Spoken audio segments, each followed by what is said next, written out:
अब हम भारत में नकल और भ्रष्टाचार के वायरस की बात करेंगे, जो इतना घातक है कि देखते ही देखते एक देश का नैतिक पतन शुरू हो जाता है और फिर उस देश के लिए आगे बढ़ना बहुत मुश्किल हो जाता है। ये भी एक अलग तरह का वायरस है और इसका भी म्यूटेशन लगातार होता रहता है। हमारे देश में लोग सबसे ज्यादा आलोचना सरकार की ही करते हैं। ये सबका मनपसंद टाइम पास है। बैठिए और सरकार की आलोचना कीजिए। लोगों को सरकार का कोई विभाग अच्छा नहीं लगता, कोई दफ्तर अच्छा नहीं लगता, कोई सरकार द्वारा संचालित कंपनी या सेवा अच्छी नहीं लगती। हर वक्त हमारे देश के लोग सरकार से नाराज रहते हैं और सरकारी विभागों की अक्सर शिकायत भी करते हैं। आप भी करते होंगे। लेकिन फिर भी हमारे देश में नौकरी सबको सरकारी ही चाहिए। सरकार को कितनी भी गालियां दे लें, लेकिन लोग सरकार के लिए ही काम भी करना चाहते हैं। उत्तर प्रदेश में हाल ही में स्कूल टीचर्स की भर्ती के लिए होने वाली परीक्षा का क्वेश्चन पेपर लीक हो गया और फिर इस परीक्षा को रद्द करना पड़ा। उत्तर प्रदेश में कल ही टीचर एलिजिबिलिटी टेस्ट, जिसको आप टीईटी कहते हैं, यह परीक्षा होनी थी, जिसके लिए 20 लाख से ज्यादा लोगों ने आवेदन किया था। सोचिए, 20 लाख। लेकिन ऐन मौके पर इस परीक्षा को रद्द करना पड़ा, क्योंकि परीक्षा आयोजित होने से पहले ही इसका क्वेश्चन पेपर व्हाट्सएप पर लीक होकर वायरल हो चुका था, जिसके बारे में दावा था कि यह इसी परीक्षा का प्रश्न पत्र है। जब जांच की गई तो यह दावा सही साबित हुआ।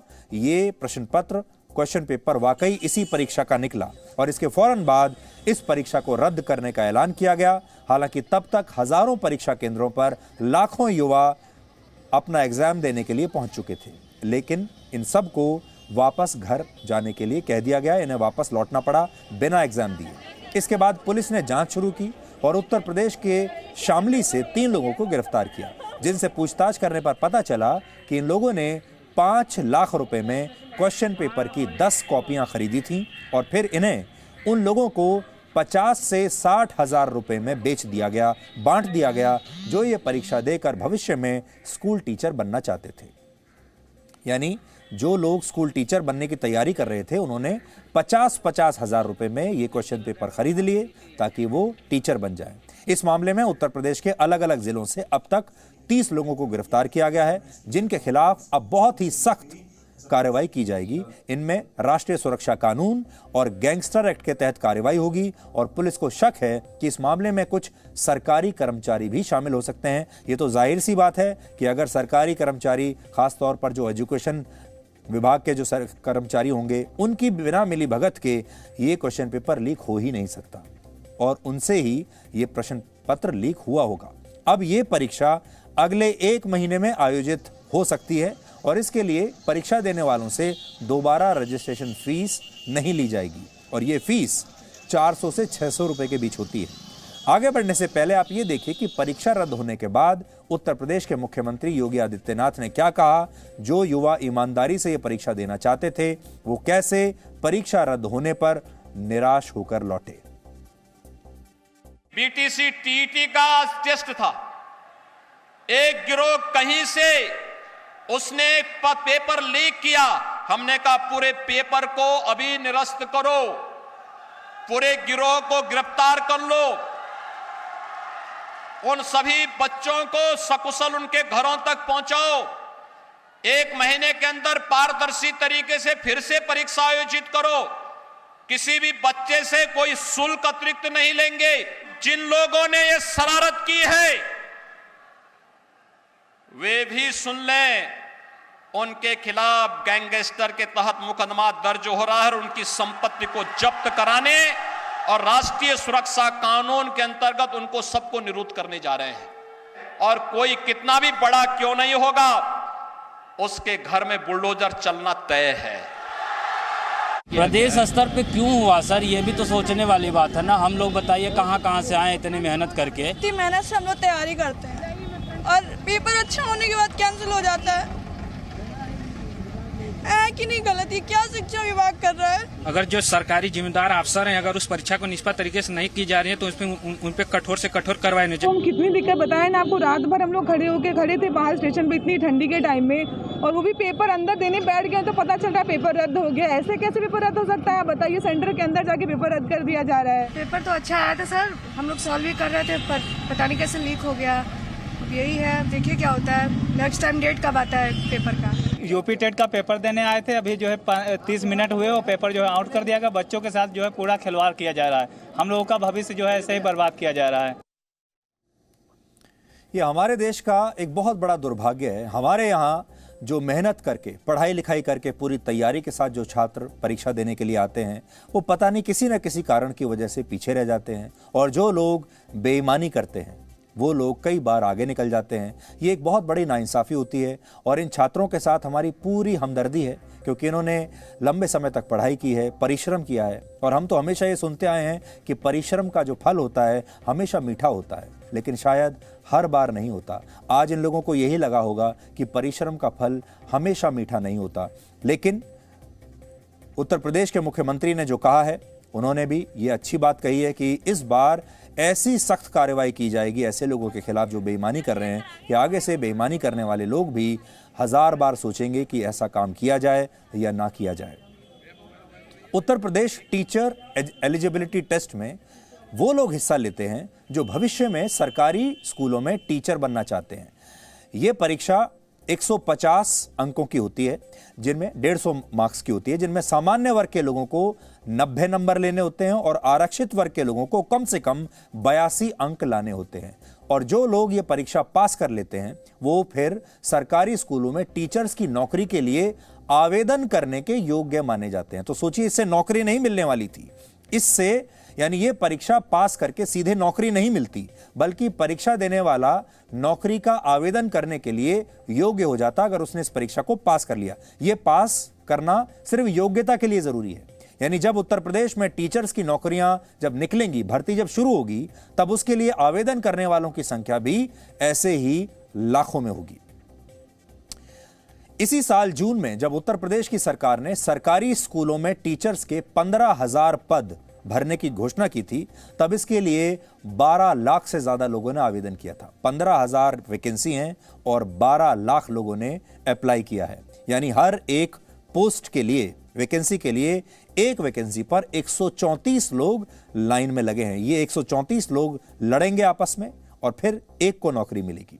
उत्तर प्रदेश में सरकारी स्कूलों में पढ़ाने वाले एक शिक्षक की सैलरी 37,000 रुपए से लेकर 45,000 रुपए के बीच में होती है, जबकि भारत में एक आम व्यक्ति की सालाना औसतन 16,000 रुपए महीने, ये वार्षिक नहीं है, औसतन महीने की कमाई है, वो है करीब 16,000 रुपए। यानी सरकारी स्कूलों के टीचर्स को जो तनख्वाह मिलती है वो इससे 2 से 3 गुना ज्यादा है। इसलिए हर साल लाखों लोग कुछ हजार पदों के लिए आवेदन करते हैं और किसी भी कीमत पर सरकारी नौकरी हासिल करने की जिद कुछ लोगों को शायद बेईमानी के रास्ते पर भी ले जाती है। अब जाहिर है कि अगर वैकेंसी हैं कुछ हजार और आवेदन करने वाले हैं कुछ लाख, तो हर आदमी को नौकरी चाहिए और वो फिर किसी भी हद तक जाने के लिए तैयार हो जाता है।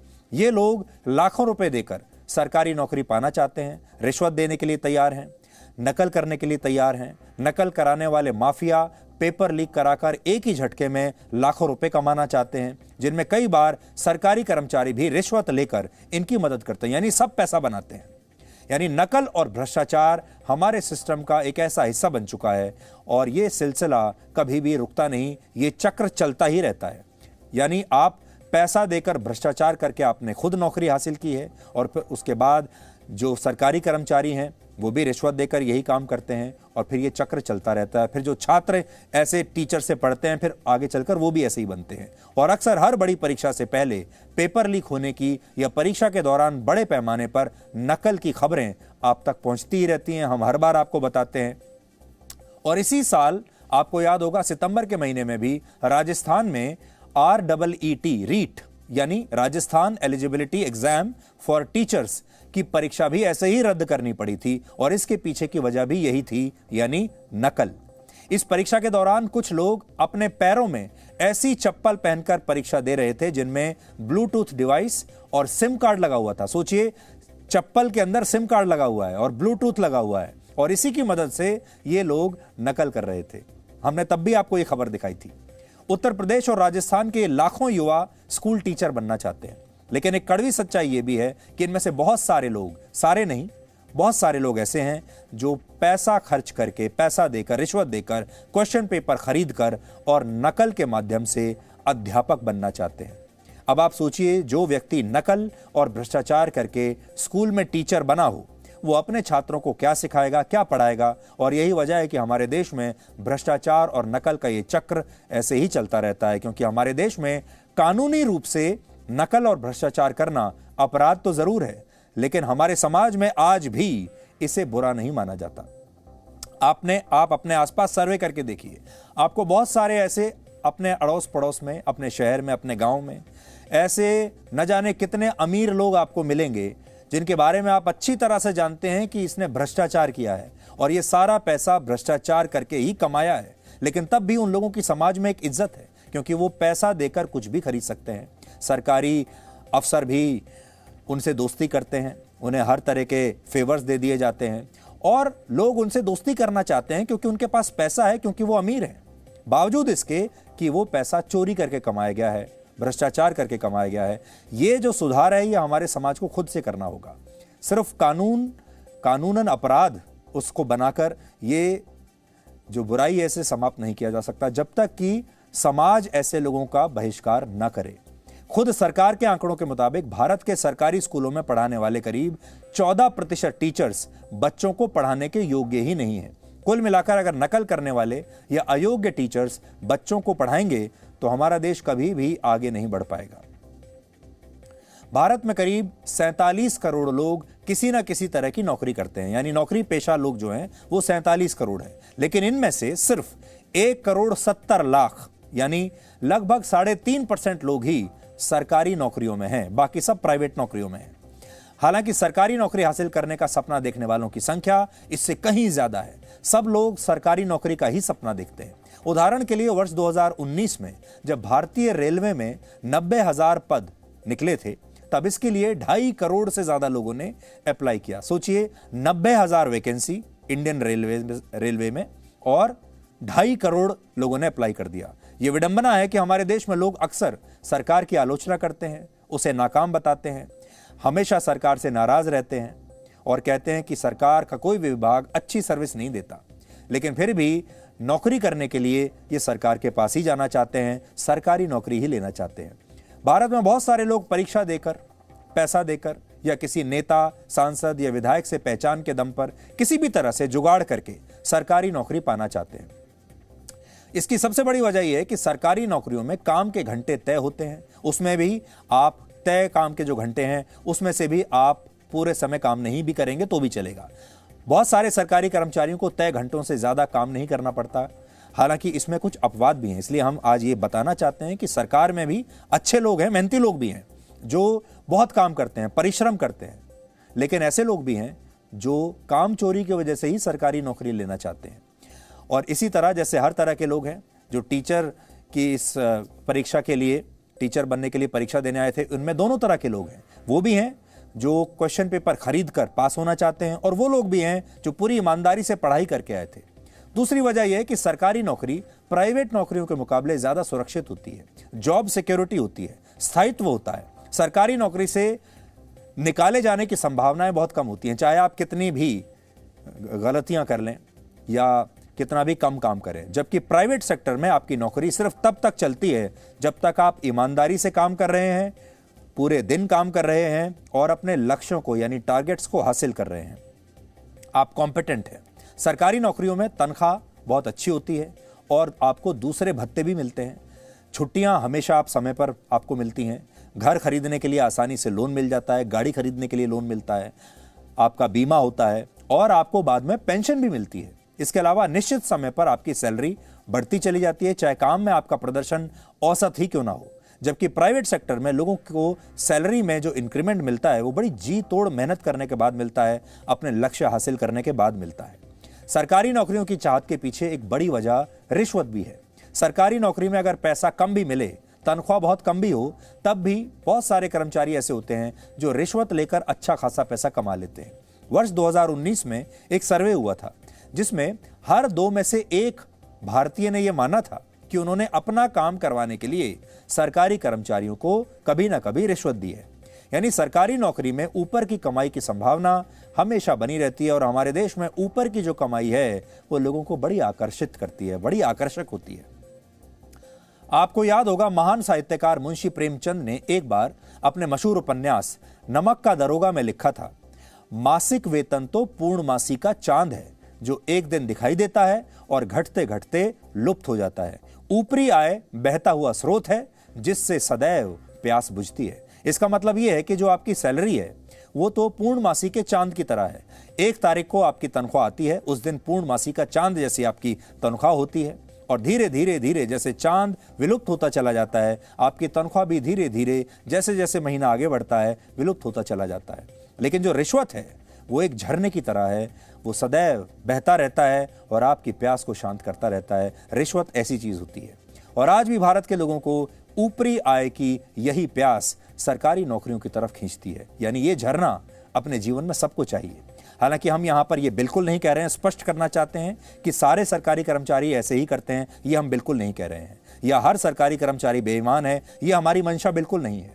ज्यादातर आज भी ईमानदार जरूर होंगे, लेकिन साथ ही ऐसे लोग भी हैं जो बेईमानी करते हैं और सरकार को का जो पूरा विभाग होता है उसको वो बदनाम करते हैं। इस देश के हजारों लाखों सरकारी कर्मचारी भी प्राइवेट सेक्टर के लोगों की तरह दिन रात मेहनत करते हैं और ईमानदारी से काम भी करते हैं। उन्हें हम सलाम करते हैं आज। लेकिन आज भी देश के करोड़ों युवाओं को सरकारी नौकरियां इसलिए लुभाती हैं क्योंकि ये कहीं ज्यादा सुरक्षित हैं, ज्यादा पैसा भी मिलता है, मेहनत कम करनी पड़ती है और कुल मिलाकर लाभ बहुत ज्यादा होता है। भारत में सरकारी नौकरियों का आकर्षण कितना ज्यादा है इसे आप गुजरात के बनासकांठा से आई इन तस्वीरों को देखकर तुरंत समझ जाएंगे। यहां परसों यानी 27 नवंबर को ग्राम रक्षक दल के 600 पदों पर भर्ती की प्रक्रिया चल रही थी। सिर्फ 600 पद थे और इन 600 पदों के लिए 6000 से ज्यादा लोग यहां पहुंच गए। ये सारे लोग सोचिए इन 600 पदों के लिए आए हैं और इसके बाद इस भीड़ को नियंत्रित करना पुलिस के लिए मुश्किल हो गया और पुलिस ने इन बेरोजगार युवकों पर लाठियां चला दी।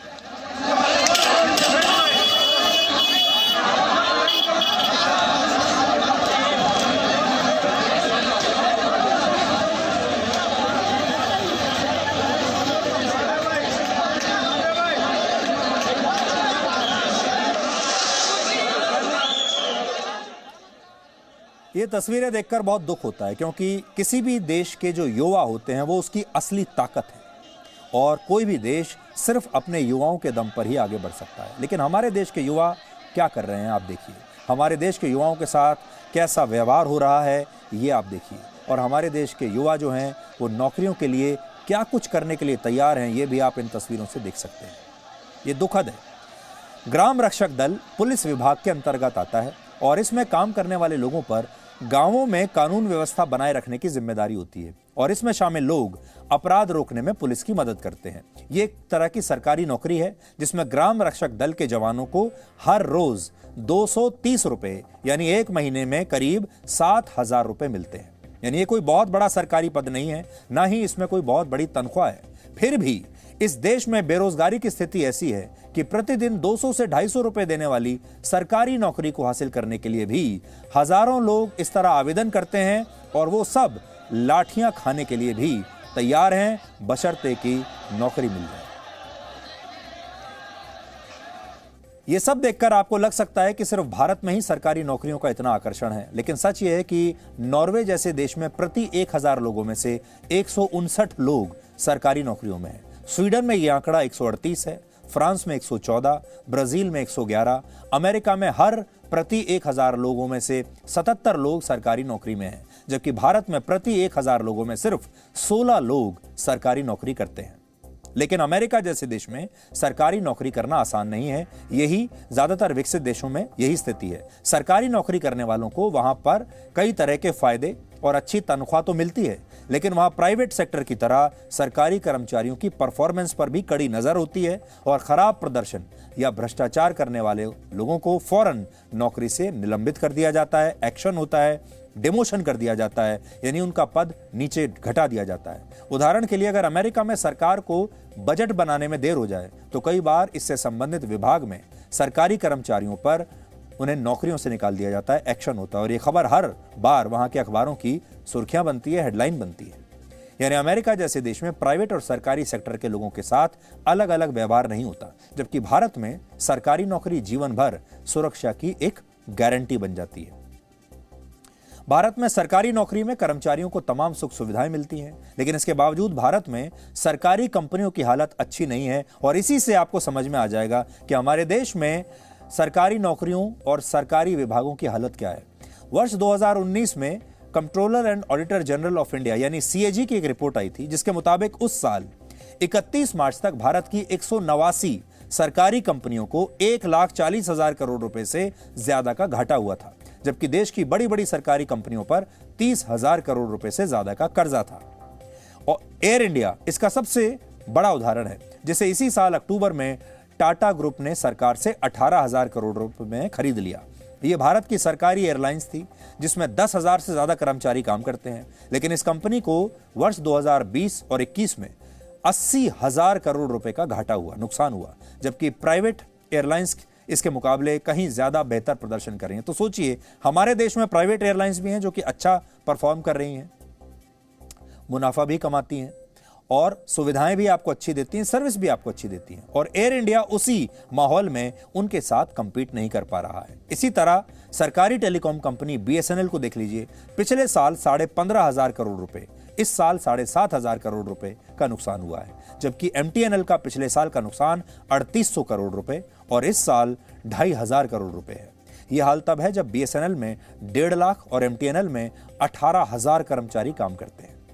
अब खुद सोचिए, अगर यही 1.5-2 लाख कर्मचारी किसी प्राइवेट कंपनी में काम कर रहे होते और उनकी कंपनी इसी तरह से घाटे में चल रही होती, तो क्या ऐसा होता?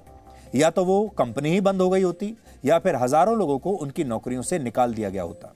लेकिन सरकारी नौकरी में ऐसा नहीं होता और यही वजह है कि देश के करोड़ों लोग किसी भी कीमत पर सरकारी नौकरी ही करना चाहते हैं और इस वजह से जिस भी सरकार को चुनाव जीतना होता है, वो चुनाव से पहले लोगों को लाखों सरकारी नौकरियां देने का वादा करती है। ऐसे ही वादे इस समय देश के उन राज्यों में किए जा रहे हैं जहां अगले 2 से 3 महीनों में चुनाव होने वाले हैं।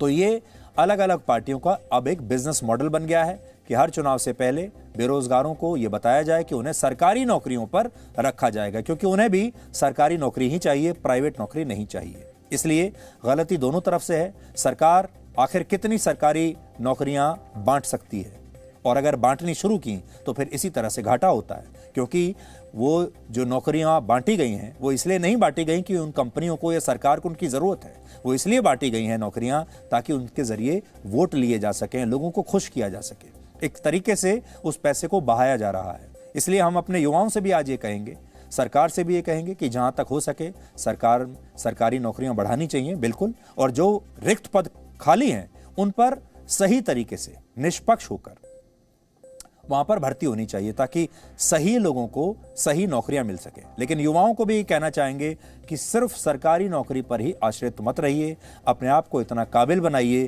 कि आप प्राइवेट सेक्टर में भी बहुत अच्छा परफॉर्म कर सकें। आगे बढ़ने से पहले एक तस्वीर आपको दिखाना चाहते हैं। कर्नाटक के कलबुर्गी में एक सरकारी इंजीनियर के घर पर छापा पड़ा और उस जूनियर इंजीनियर ने अपने घर में पाइप में रिश्वत का पैसा इस तरह से जमा करके रखा हुआ था, जो आपकी स्क्रीन पर है। देखिए, ये एक सरकारी इंजीनियर का घर है जहां पर ये छापा पड़ा और उस सरकारी जूनियर इंजीनियर ने रिश्वत का पैसा अपने घर में ये जो पाइप हैं इनमें छुपा कर रखा हुआ था। और जाहिर है ये सारा पैसा जो आया है ये उसकी तनख्वाह से तो आया नहीं होगा, ना ही खून पसीने की कमाई होगी। ये सारा पैसा रिश्वत का पैसा है जिसे इस तरह पाइप में छुपा कर रखा गया है। ये भी एक नया तरीका इस इंजीनियर ने, यानी इस इंजीनियर ने अपनी जो सारी काबिलियत है वो शायद ये बात सोचने में लगा दी कि पैसे को छुपाने के नए नए तरीके क्या हो सकते हैं।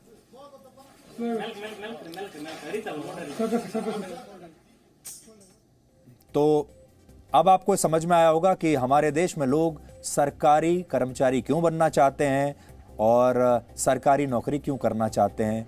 इसलिए ये तस्वीर अपने आप में सब कुछ कह रही है। Presenting B News app available on Google Play and App Store. Download it now.